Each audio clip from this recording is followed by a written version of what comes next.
But let me tell you about what holding frame means. It means putting up with abuse. They teach you how to put up with abusive, toxic women. That's essentially what holding masculine frame is. And I just redefined holding masculine frame because in the past, when people introduced this masculine frame, it was in a position of we're going to try to get these women under control. And this is the best way to deal with testing. And so the men, the wise men that came before us within the last 15 years, they came up with these concepts of holding frame. What you're telling men to do is deal with abusive women. We have to now start charging women like they charge us. Oh, this is abuse? Well, we're going to show you what microaggressions are. And we're going to make you acknowledge that you are a microaggression, abusive, toxic person. That is the most basic imperative of the masculine frame, which has been destroyed in real time. They are trying to convince you that you should act how you feel.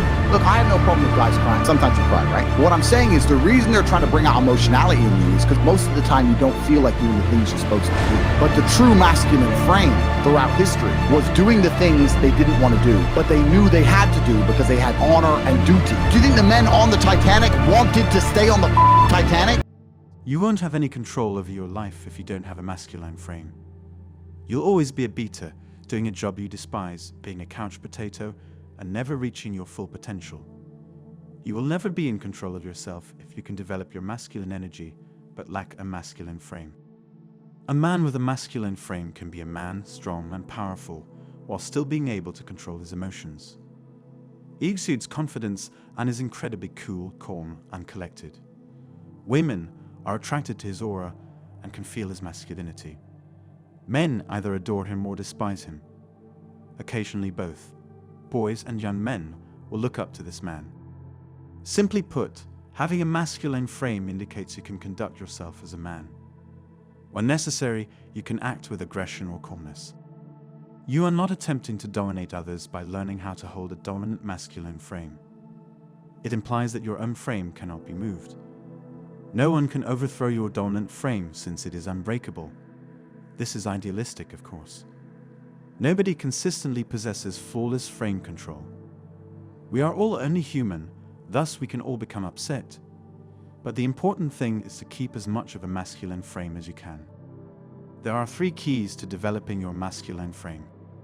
Key 1, masculine energy. Your life force energy is your masculine energy.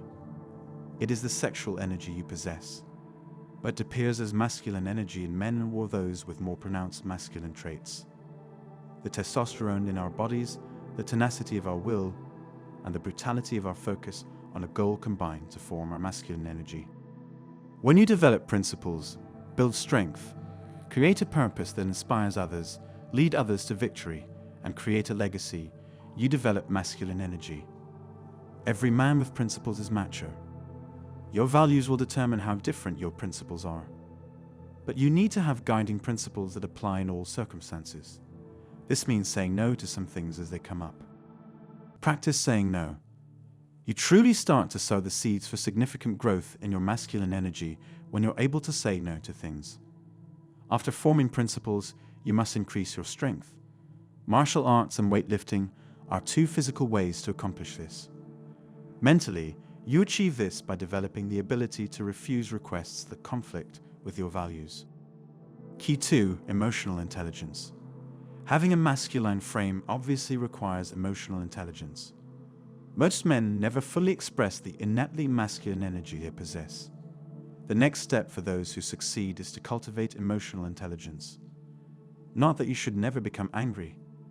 Additionally, being emotionally intelligent does not require you to act helpless, be a beta, or be so tolerant. It implies that you are aware of how to manage your emotions and make the most of them to achieve your goals. That sometimes entails keeping your composure and suppressing your rage. Sometimes it relates to exaggerating your rage or displeasure to come out as serious. Understanding your emotional triggers helps you develop emotional intelligence. Knowing what emotions make you feel a certain way is essential for self-awareness. If someone brings up your ex who cheated on you or the fact that you are unemployed, you won't be able to keep a masculine frame. Find out what makes you feel a certain way. These can include things that cause you to be overly pleased, envious, furious, etc. For instance, being joyful is okay. But if something outside of your control makes you tremendously joyful, it can work against you. Set your triggers in stone. In the mirror, work on managing your emotions. You will be able to sense how they are as a result, and you can then change, suppress, or even build upon them as you see fit. Key 3. Passing sheet tests. Once you get emotional intelligence, it will be a lot simpler for you to pass sheet tests. Nevertheless, it's the more sensible way to handle circumstances as soon as they arise. Women will give you sheet tests. With women you've recently met, women you've met online, women you've gone on dates with, women you've already had sex with, women you've known for a long time, and women you've even been friends with. You'll also get sheet tests from men, believe it or not. From men trying to make you the beta in social circumstances to consumers or clients trying to negotiate a lower price. Many different things can happen. Sheet tests arise when someone evaluates your worth. This is what women do to determine whether a man is worth being intimate with or worth seeing frequently. Because if you succeed, she will view you as stronger and more valuable because your value is higher than hers. You can make light-hearted jokes with a woman if she makes such an attempt to test you. Because she's capable of lightly testing you while also flirting with you. You'll get laid and stay out of the friend zone if you can pass her tests with flying colors. A woman's ultimatum to stay together or her threat to end the relationship if you don't comply with her wishes are both bigger sheet tests.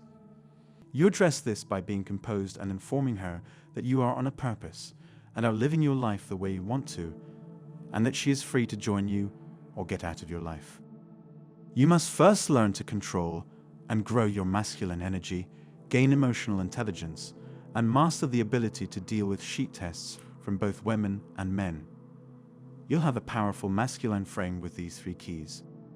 One way you can challenge yourself is by watching a comedy that you know will get a laugh and attempt to watch the whole thing without breaking frame, or you can challenge yourself by telling a funny joke to your friends where you can set up the joke without laughing yourself.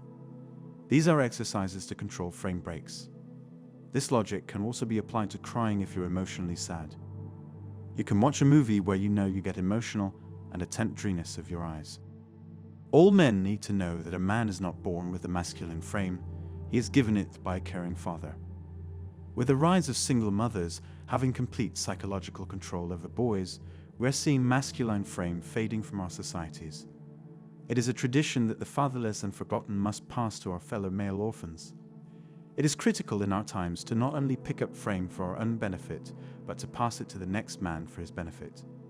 This is how we fight against the feminist hate that is surrounding us all. That's all for today, guys.